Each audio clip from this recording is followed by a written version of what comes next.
ఎవరు స్టే అవ్వచ్చు, ఎవరు సేఫ్గా ఉండొచ్చు, ఎవరు వరీ అవ్వకుండా హ్యాపీగా యూఎస్లో ఉండొచ్చు?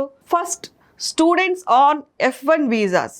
మీరు ఫుల్ టైం స్టూడెంట్గా స్టడీ చేస్తూ వీసా రూల్స్ ఫాలో చేస్తుంటే మీరు సేఫ్గా యూనివర్సిటీస్కి వెళ్ళి చదువుకోవచ్చు.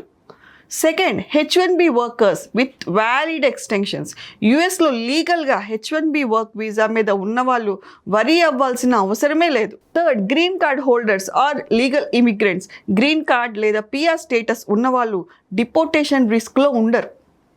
Fourth, tourist and business visitors on valid B1/B2 visas. Permitted డ్యూరేషన్లోనే ట్రావెల్ చేసి వచ్చేసినట్టయితే మీరు సేఫ్గా ఉండొచ్చు. Fifth, legal immigrants with no criminal records. Rules follow చేస్తే లీగల్ వీసా హోల్డర్స్కి ఎలాంటి ప్రాబ్లం లేదు. సో డిపోర్టేషన్ అవాయిడ్ చేయడానికి టిప్స్ ఏంటి? Follow immigration rules and laws correctly. Enter US legally. Avoid any illegal methods to enter USA. Visa expiry check చేయండి. Expiry అవ్వక ముందలే ఎక్స్టెన్షన్స్కి అప్లై చేసుకోండి. Avoid fake agents. Fraudulent immigration promises avoid చేయండి. Fake US యూనివర్సిటీస్ని and Day 1 CPT స్కూల్స్ని కంప్లీట్గా avoid చేయండి.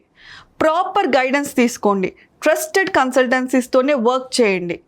అంత యూఎస్లో ఉన్న వీసాస్ గురించి, ఇమిగ్రేషన్ రూల్స్ గురించి, ఎక్స్టెన్షన్స్ గురించి ఎప్పటికప్పుడు అప్డేటెడ్గా ఉండండి.